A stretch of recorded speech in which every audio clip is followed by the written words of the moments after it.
That's a wrap. That's 125 All-Star practice. We're giving you a special pre-show today of the Weege show from the Ironman National. Hi, Debbie Hawk. Debbie Hawk and I go way back.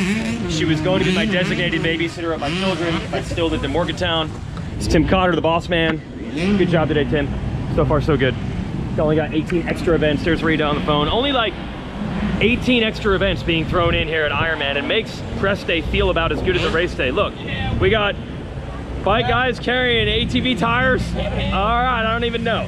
Yes, we have the final round of the ATV National Motocross Championship here. These are guys I normally know riding bikes, but they're carrying ATV tires. We have the largest press day I've seen. I think it's even bigger than Hangtown. We had a press conference to announce Team USA for Motocross of Nations.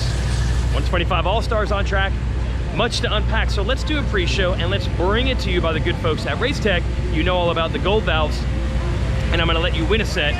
You just gotta subscribe to the email link, or subscribe. Click on the email link. Oh, Zach went in on this.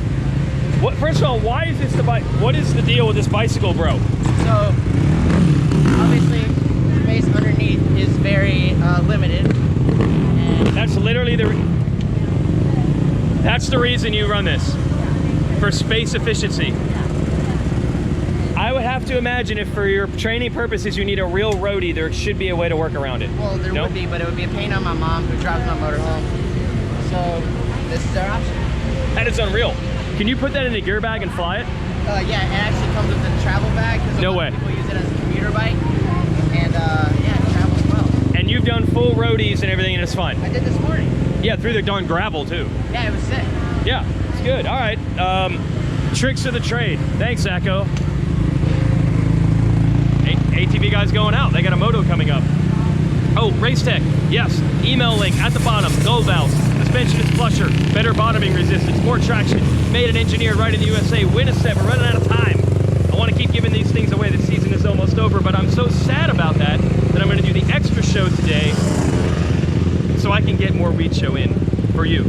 So here's what we're going to talk about. The tale of two championships. One is already wrapped by Eli Tomac. I talked to Eli before the biggest press day of all time today and asked him what his week is like.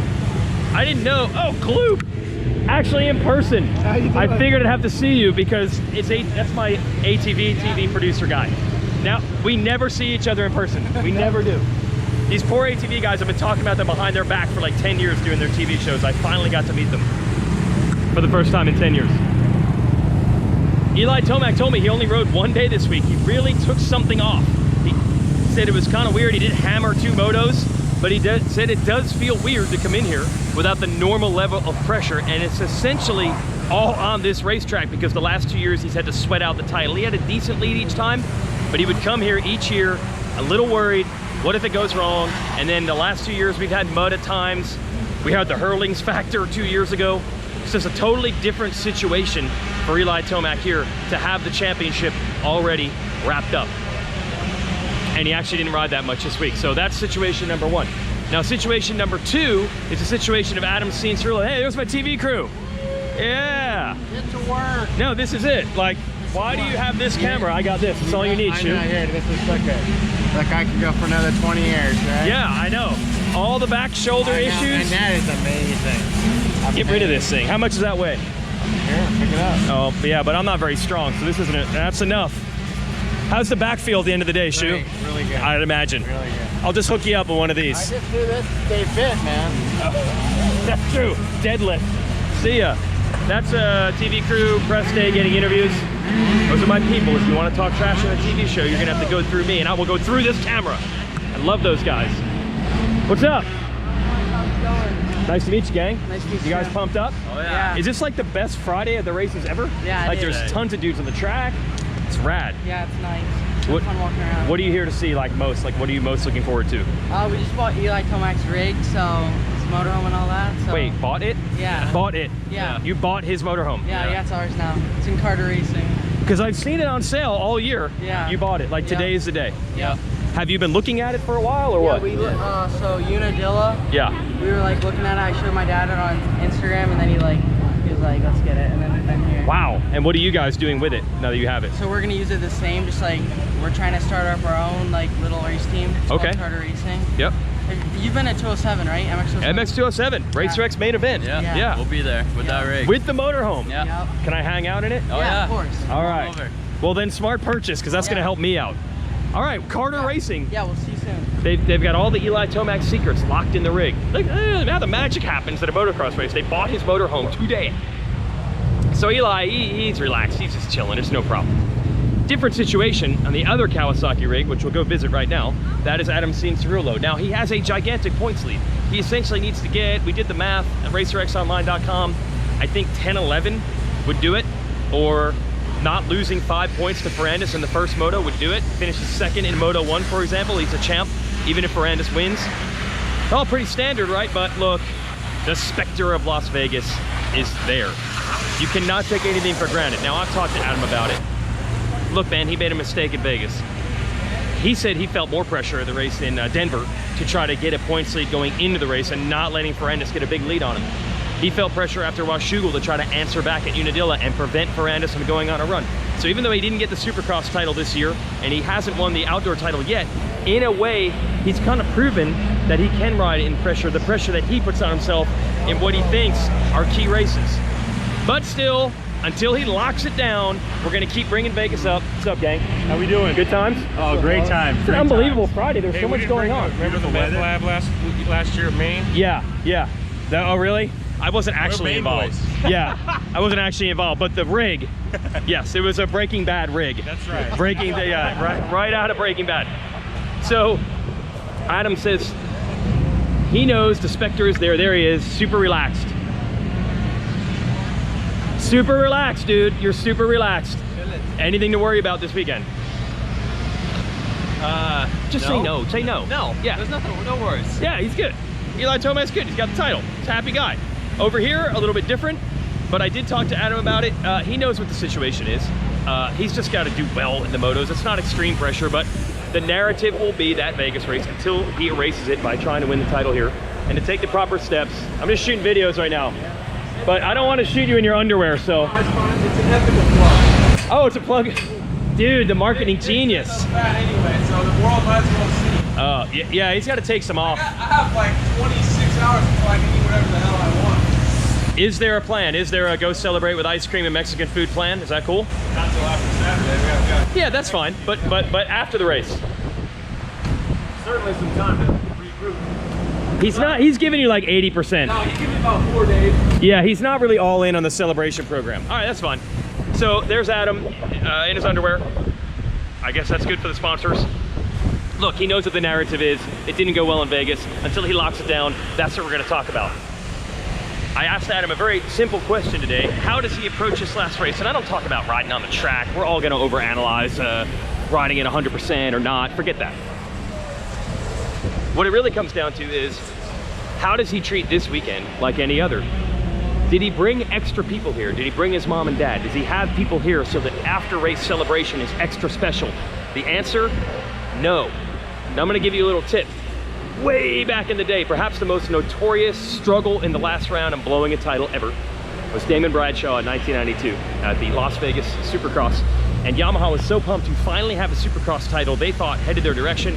They flew every VIP and executive, people from Japan, everyone Damon had ever known and raced with. They had the biggest party ever planned. And then in the moto, the main event that night, when Damon was struggling, it was as if they had already visualized winning the title and had forgot about the point of you've actually got to go out there and execute in the race. It didn't work for Damon. He lost the title to Jeff Stanton because he had his worst race of the year as far as his riding is concerned. He had worse results as far as crashing, but he just didn't ride well, hadn't put himself mentally in the right place. Later that year, Jeff Emig and Mike LaRocco are going for the title in the 125 Nationals. Emig was Bradshaw's teammate. He had seen what happened to Bradshaw a few months earlier in Las Vegas at the Supercross, or sorry, Los Angeles at the Supercross finale. And he said, I'm not changing anything. We're not bringing in any VIPs. I'm not flying in my family. We're not planning an after party. We're just gonna treat this like the 12th round. It's just another race. And Adam said he's doing the same thing. Treated the week just like any other week, rode just like he normally does, not bringing in any extra people, trying to take all precautions by not taking any precautions. Treat it like a normal race.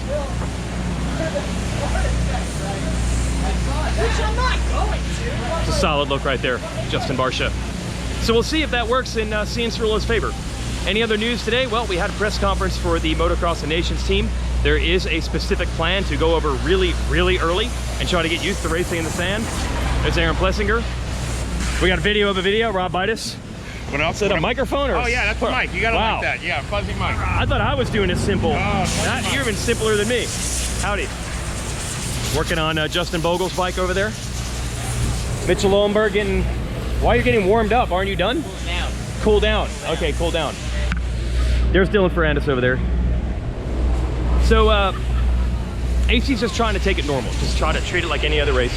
As far as the Nations is concerned, yeah, Jason Anderson said he's going over September 1st for a race that will take place September 29th and 30th. But here's the difference. Everyone talks about the long season and how difficult and how boring this is and what a grind it is. Well, it's a little different if you're Anderson, because he's going over with his buddies, and I'm sure Team Pride's going to get a lot of good material over in Amsterdam, so they're having a good time. McAdoo, what's up? This is a Weege show. You're on it, bro. I watch it every weekend. Do you seriously? Every week, yeah. It looked like you walked out to get on it. I did. You wanted to be on it. Yeah. I better not get cut off this. No. I mean, it's battery might be running low. Is this your crew? So you always have like a couple guys that follow you, right? Oh, can I have the bicycles do it? Yeah. You All guys right. gotta follow. Yeah. Can you follow me as I'm walking? I gotta walk fast. I gotta walk fast. It's called the Weege Show. Yeah, it's just go to YouTube or RacerX, racerxonline.com, racerxonline.com. Do it. Riding good? Yeah, good. How was the track today? It's muddy today. It looked muddy. Yeah, but it'll be good tomorrow. It's never not muddy here. I know. I think I might be mistaken, but I think Coulter does the track work here. Yeah, in the past at least, yeah. And he likes it to Deep. get it deep, rough. How's that He's work for legit. you? I like it. Okay. Yeah, he's legit. It's a pro national. Like, it's supposed to be deep and rough. You'll deal with some ruts? Oh, yeah. All right, all day long. All right, McAdoo, knowing the Weege Show. Yeah. All right, you guys gotta ride with me. It's become a thing. Who's gonna cruise in behind? Jordan Jarvis!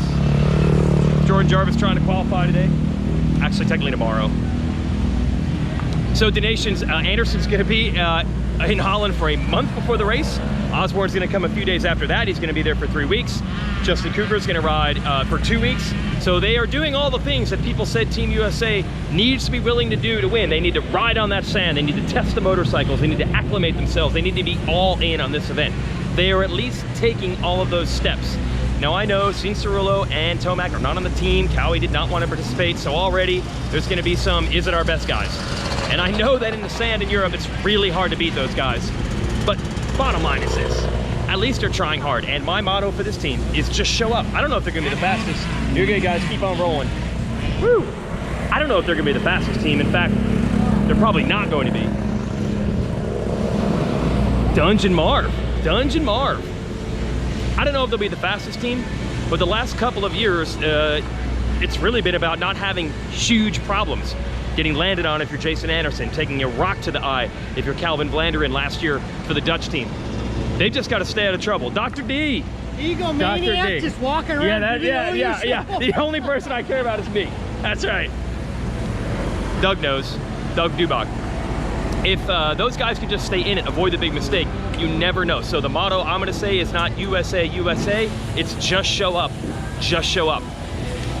And at least these guys are definitely showing up. They're showing up a month in advance. They're gonna be ready. All right, that's our Weege Show. Starting the weekend here at the Ironman finale, we've got the Nations, we've got Final Motos, we got title on the line at 250, we got the ATV Motocross finale, we got a banquet tomorrow night. It's gonna be jam-packed.